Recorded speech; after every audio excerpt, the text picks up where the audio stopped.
మోకాళ్ళ నొప్పులు, disc problems లాంటి అన్ని సమస్యలకు సంప్రదించండి Homeocare international world class homeopathy 9001175550. రైతులకు అన్యాయం చేసే పరిస్థితి గతంలో అనేది ఈ జూలై 31 కడప జిల్లా రైతాంగానికి తెలియజేయాల్సింది విజ్ఞప్తి చేస్తాను. అంటే ఒకవేళ లోనీ ఫార్మర్స్ బ్యాంకుల ద్వారా గతంలో ప్రీమియం చెల్లించేవాళ్ళు ఆల్రెడీగా లోన్స్ రెన్యువల్స్ దాదాపుగా పూర్తయినాయి. లోనీ ఫార్మర్స్ ఏ విధంగా కట్టాలా, ఒకవేళ ఆర్బీకేల ద్వారా ఏమైనా మీరు తీసుకుంటారా, లేకుంటే బ్యాంకర్స్ వాళ్ళకి లాగిన్ ఇచ్చేసి తీసుకోవడం జరుగుతుంది. దానిపైన ఏమైనా మీకు స్పష్టత వచ్చింటే ప్రజాప్రతినిధులందరికీ చెప్తే బాగుంటుంది అనేది మా మనవి. ఈ మధ్య నాకు నోటీస్ వచ్చింది, 2019 ముందు రిజిస్టర్ అయిన భూములకు మాత్రమే పిఎం కిసాన్ పడుతుంది. తర్వాత ఏమైనా రిజిస్ట్రేషన్ జరిగి భూములు మారుంటే వాళ్ళకి రావట్లేదు, పాత వాళ్ళ అకౌంట్లోనే పడుతూ ఉందన్న. దయచేసి అది తొందరగా కరెక్ట్ చేసి ఎవరైతే అర్హులు ఉన్నారో వాళ్ళందరికీ కరెక్ట్గా రావాలని చెప్పేసి మిమ్మల్ని మీ ద్వారా కోరుతా ఉన్నాను. తప్పకుండా అది యాక్షన్ తీసుకుంటారని చెప్పేసి జేసీ గారిని కూడా అడుగుతాను. ఫస్ట్ నుంచి కూడా రైతులు పక్షపాతుల్లాగా మాట్లాడుతున్నారు.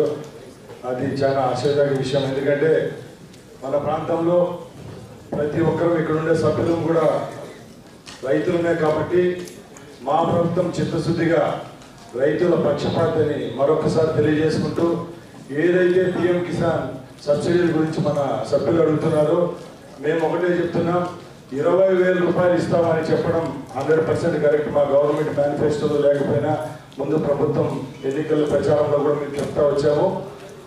అతి త్వరలోనే కేంద్ర వాటా, రాష్ట్ర వాటా గురించి మేము మీ అందరికీ తెలియజేస్తాం.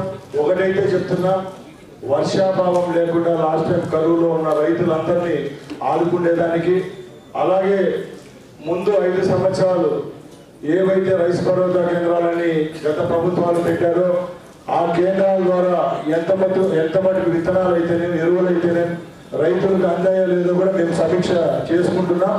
రైతులకు సంబంధించిన ప్రతి ఒక్క విషయంలో ఈ ప్రభుత్వం ముందుకెళ్ళడానికి సిద్ధంగా ఉంది. మీ అందరూ రైతుల విషయంలో ఇంత చొరవ చూపి ఈరోజు అడుగుతున్నారు కాబట్టి మేము కూడా చెప్తున్నాం, రైతులకైతే ఏమార్చే పరిస్థితి ప్రభుత్వానికి లేదు. ఎందుకంటే మేము అందరం రైతు కుటుంబాల నుంచి మనం అందరం వచ్చాం కాబట్టి, ముఖ్యంగా మన కడప జిల్లాలో అయితే గత 5 సంవత్సరాలుగా పెండింగ్ ఉన్న ప్రాజెక్టులు కూడా పూర్తి చేస్తామని మేము ముందు కూడా మా నాయకుడు, మా ముఖ్యమంత్రి గారు చెప్పడం జరిగింది. ప్రతి ఒక్కటి రాబోయే సమావేశం కల్లా మేము రైతులకు ఏ విధమైన హామీలు ఇచ్చామో అవి నెరవేర్చేదానికి చేపట్టే కార్యక్రమాలు కూడా మీ అందరికీ తెలియజేసేదానికి సిద్ధంగా ఉన్నాం. మరిన్ని వీడియోస్ కోసం ఛానల్ ని సబ్స్క్రైబ్ చేయండి, లేటెస్ట్ అప్డేట్స్ కోసం వాట్సాప్ ఛానల్ ని ఫాలో చేయండి అండ్ లింక్ డిస్క్రిప్షన్ లో ఉంది.